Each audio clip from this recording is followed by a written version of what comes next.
Act 2, Part 1, which I would say begins at 28 minutes 47 when he awakes in the apartment with the woman in red, you know.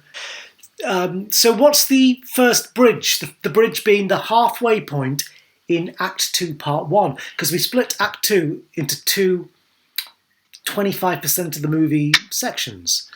And we break that into two. So the bridge 1, or the pinch 1, what did you get for that? Well, again, having in mind the story of his daughter and his wife, I thought his daughter rejected him and left. That's the information he gets. That the girl Mido get from the shop lady. That her daughter went to Stockholm. Adopted by a couple of Swedish. Yeah, and she lived in Sweden, I think. Okay. And she kind of left because of him, and now maybe he has the feeling he lost his wife and his daughter, both of them. Okay, I think that is good, and I think that is it comes around that moment for a reason. Though I would say with this, because of the genre, because it's like this vengeance, crime, mystery thing, I plotted it more around the action, the physical action. So I went for defeats gang of thugs. Yeah, he does. Though I think what we've noticed a lot is you'll get a cerebral, or rather internal plot moment almost side by side with a physical action moment.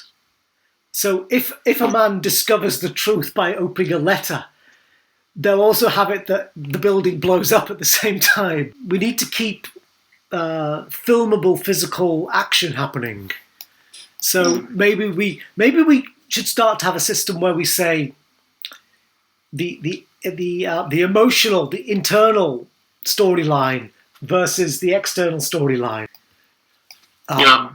Or you could put one like the daughter is to do with something he wants, and the gang was an obstacle. What is the obstacle he's dealing with at that plot point, and what is the thing he actually wants to achieve at that plot point? We could break our structural template into these things. Might be useful. What about the halfway point? So the halfway point is the end of Act 2, Part 1.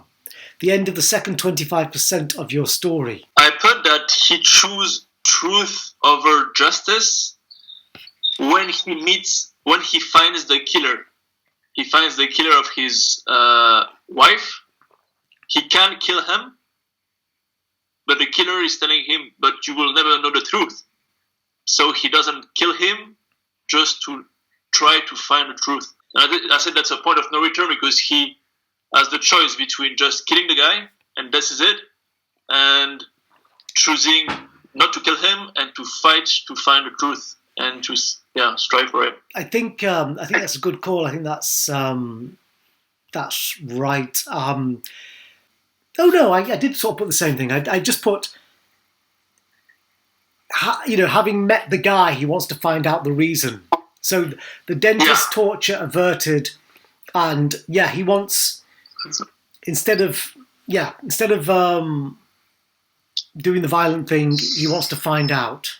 Act 2, Part 2, I would say perhaps starts at the 58 minutes here. And what often happens in an Act 2, Part 2 is you often get flashbacks, or the circle of being, i.e. the thing that happened to you when you were young, which reflects on the action that's happening now.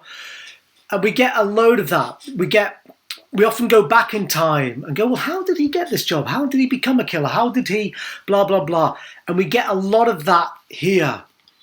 A lot of backstory type of stuff. What's the halfway point in Act 2, Part 2, the Bridge 2? What did you think? I didn't find it, but I'm reading yours, and I agree. But that the villain kills his friends, so basically he lost everything. I mean, he lost everything. He lost his wife, his daughter. He found Mido, but now he lost his best friend. Yeah, he was the only guy that he could trust, because even with Midu, he's often not sure what's going on with her, you know. Yeah. That's often called into question. So yeah, I thought the killing of the friend was a classic pinch moment, a classic bridge moment, because the two bridges in the two parts of Act 2 are often not related to the hero directly, and they're often not a discovery of plot information. They're more like an action sequence. So you get the fight, the car chase, the sex scene, or the classic, the killing of the best friend. You know, the killing of the best friend in Romeo and Juliet is almost like the most important thing in that. When, what's he called? His name's gone out of my head for a moment. But when Romeo's best friend, who's the coolest guy in town, gets killed, that's when the story stops being fun and games, and you think, oh God, Jesus, this is serious stuff. A plague on both your houses, he cries as he dies. It's strange, the moment of truth here, there's lots of moments of truths going on. And I think the film almost suffers from too many truthful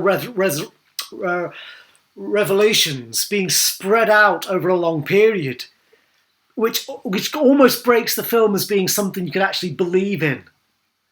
I mean, I thought the film was great, but you did go, really? Oh, really? Oh, this is happening? It starts to make it too melodramatic. Yeah. You sort of don't really believe it's a serious story. I think they do get away with it. But if you could pin down, what's the main one? What is the main plot point 2, Act 2 ending, the moment of truth is... He finds the reason why he got locked up for 15 years. Which is